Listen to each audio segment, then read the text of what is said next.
All right, let's dive right in.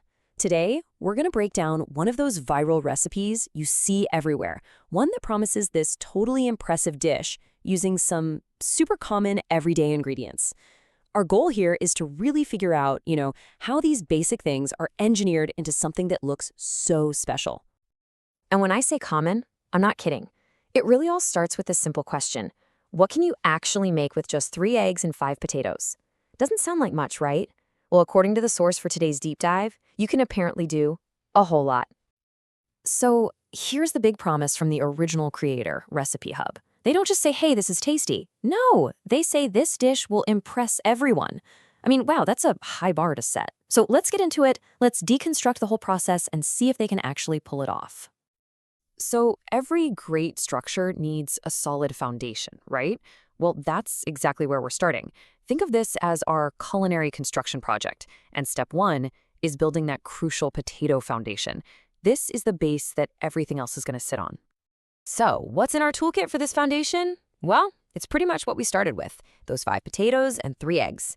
Then, you've got a couple tablespoons of flour to give it some structure, and of course, the flavor crew. Parsley, onion, paprika, salt, and pepper. All stuff you probably have lying around already. Super accessible. And the process itself? Honestly, it could not be more direct. You just rinse the potatoes, grate them up, and mix them in with the eggs. Then you toss in the flour and all those seasonings and give it a good mix. That's it. No fancy techniques here, just a really clever combination of simple things. Okay, now for a really key detail. The heat, 180 degrees Celsius. That's the magic number. See, it's got to be hot enough to cook those potatoes all the way through and get that nice golden brown crust, but not so hot that it just burns on the outside while the inside is still raw. It's all about creating that perfect, solid foundation we need. And of course, time is just as important as the temperature. 25 minutes, that is the sweet spot. You go any less, you're going to have a soggy mess. Any more, and it could get way too dry. This first bake is all about nailing that texture before we start adding everything else on top. I just love this. The original creator throws in these little, friendly, personal questions all through the recipe. It creates this great connection, It reminds you that cooking is supposed to be fun. So really, how is your mood? Are you hungry yet? All right, so our foundation is baked to perfection. Now it's time to build the framework. This is the savory filling that's going to sit right on top of our potato base. This is where the real substance and a ton of the flavor comes from. And again, just look at these ingredients. We're not overcomplicating a thing. You've got 1 chicken filleted, some peppers and onions for that little bit of sweetness and texture, garlic for that amazing aromatic punch, and then your basic salt and pepper. It's just a classic, super effective flavor combo.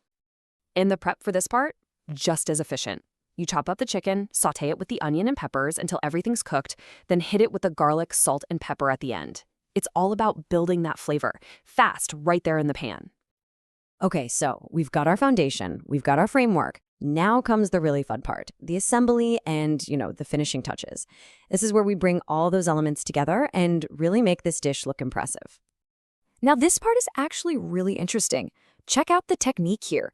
Instead of just making 1 giant casserole, the potato base gets cut into 6 equal pieces before you add the toppings. And that is a brilliant structural choice. It makes serving so much cleaner and easier. And hey, everyone gets their own perfect little portion. I mean, what's a savory bake without a ton of cheese, right? And this recipe has a really smart 2-pronged attack. First, you've got cheddar for that sharp, tangy flavor. That's the taste component. But then you bring in the mozzarella for what it does best, giving you that perfect, creamy, stretchy cheese pull. It's the ultimate combo of flavor and texture. So the assembly is just a simple layering job. You take that awesome chicken and pepper filling and pile it onto each of those potato pieces. Then you generously top that with the cheddar cheese, and you finish it all off with the mozzarella. We're just building it up layer by layer, getting ready for that final golden bake. And now it's time for the final bake. This one's short and sweet, though. It's more of a finishing move than actual cooking.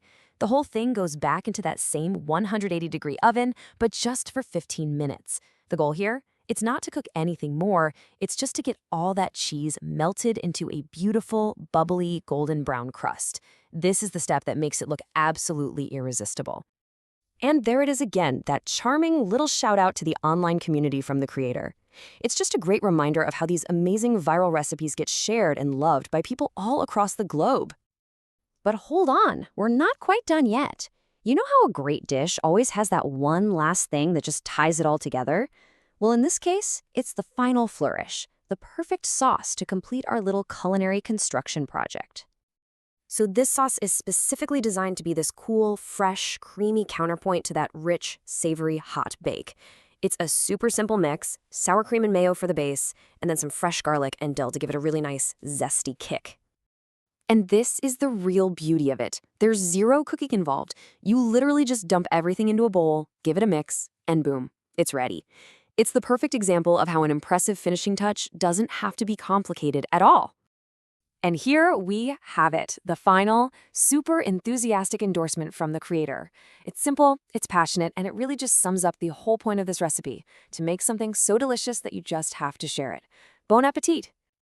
So after breaking it all down, step by step, you can really see how a few potatoes, some eggs, and a chicken breast are methodically built into this incredibly impressive final dish. It really gets you thinking, doesn't it, about all the potential just sitting there in your own pantry. And that really just leaves us with one final question. What simple ingredients are you going to transform next?